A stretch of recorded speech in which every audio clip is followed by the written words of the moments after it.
Yeah, I'm going to talk about the Claremont serial killing.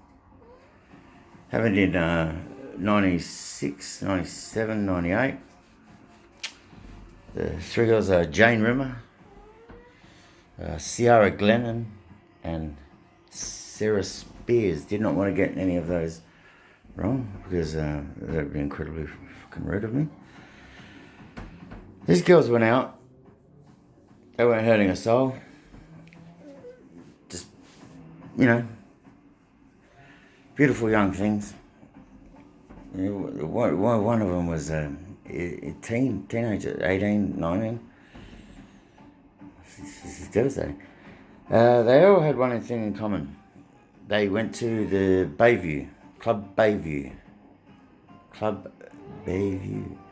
I didn't have much to do with it in the end, but Club Bayview came up a lot, that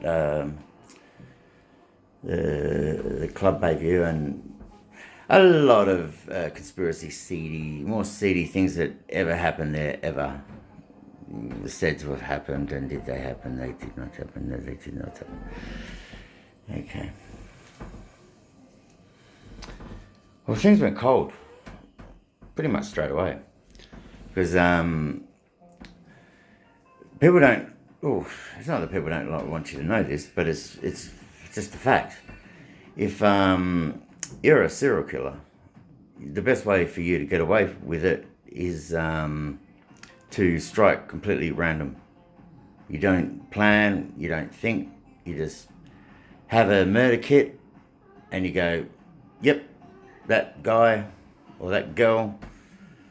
Like, well, there's been a lot of them. There would be Ted Bundy. He did that. He did the that bastard, that son of a bitch, fucking animal. You know what he did?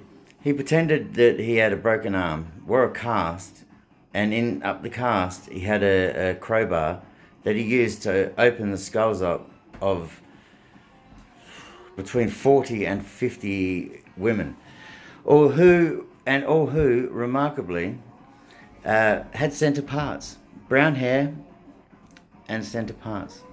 That was his up to 50. Now they murdered Ted. Ted was a fucking asshole. Look, I murdered him too, but he had at least 20 murders. He could have told parents where they were. There's no doubt in that, because he was prolific, and he was very smart.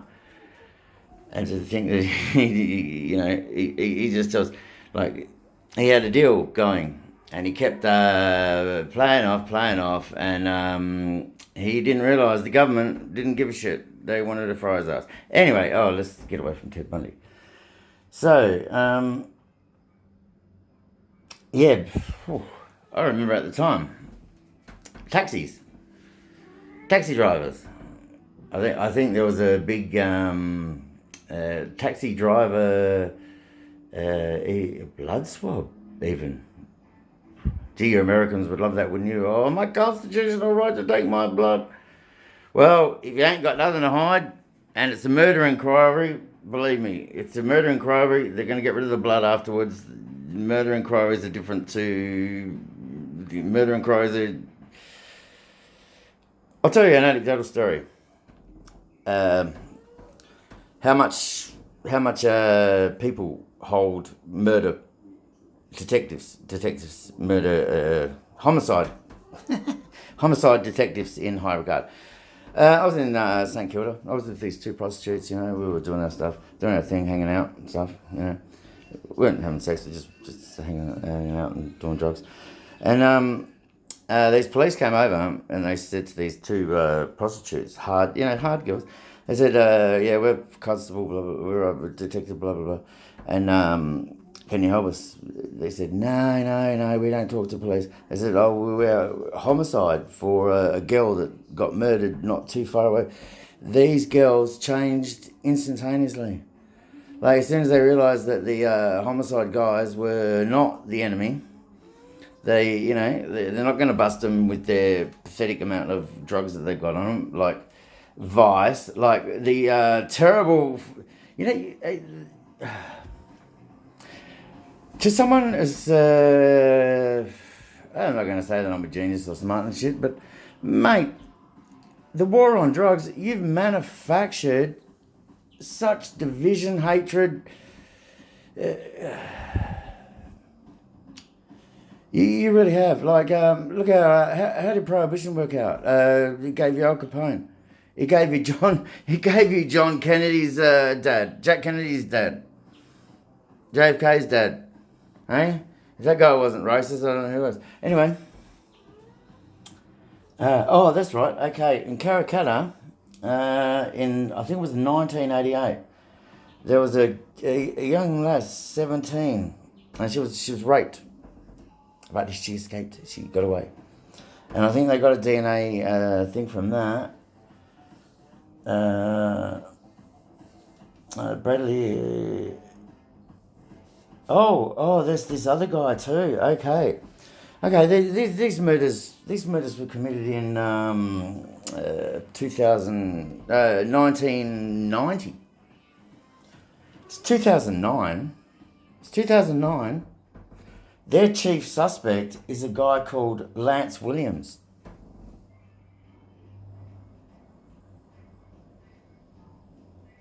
I'll say it again. I'm not bullshitting. I sourced this shit. Up until 2009, Lance Williams was the number one suspect.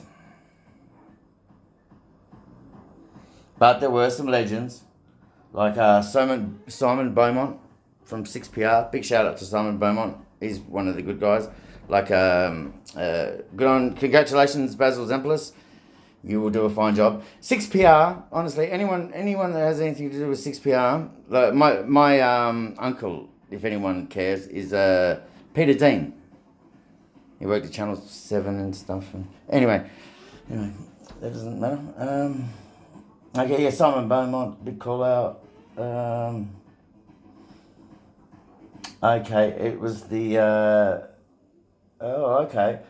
Okay, there were more than 3,000 people investigated under the Macro Task Force. Well, you can't say they didn't look. Can you? Can't say they didn't look. Okay, enter Bradley Edwards. Sea swooped on a Kendale home in 2016.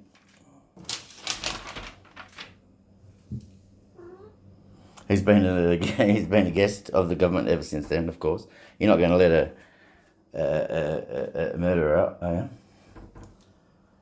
you? Okay, the Macro Task Force has evidence.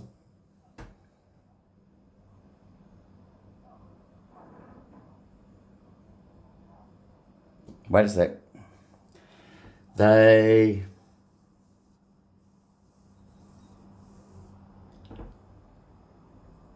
have evidence.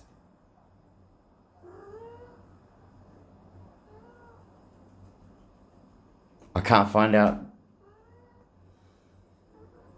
This could be his second video.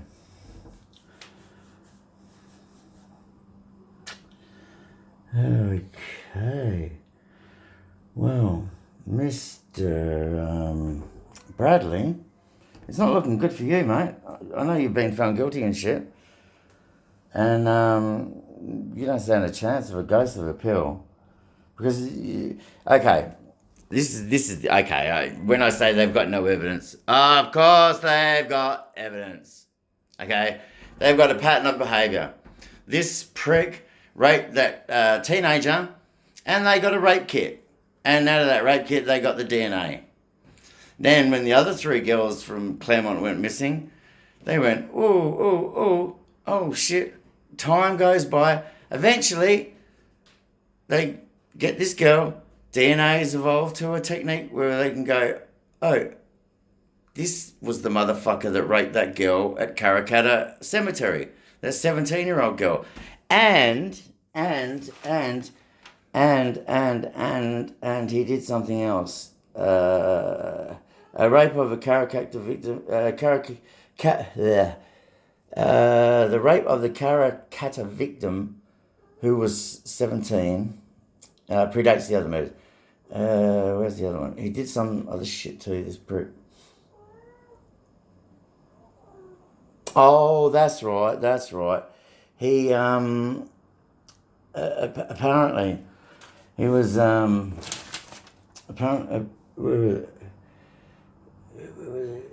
enough information, only question.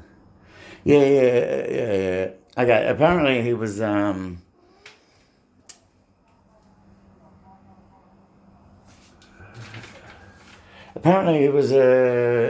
convicted of another sexual assault, and this was a full-blown sexual assault. It was crazy. Like, it was a sexual assault. How the fuck you think you're going to get away with it? It was a, I don't, Google it, but it was like if you go see a lawyer and you try to rape her.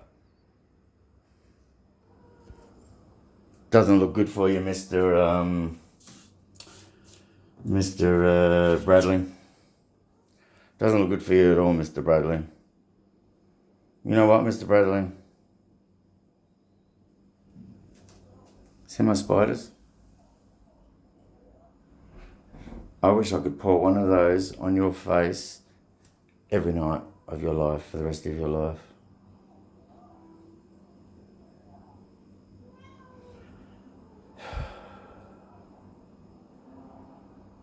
Peace, people.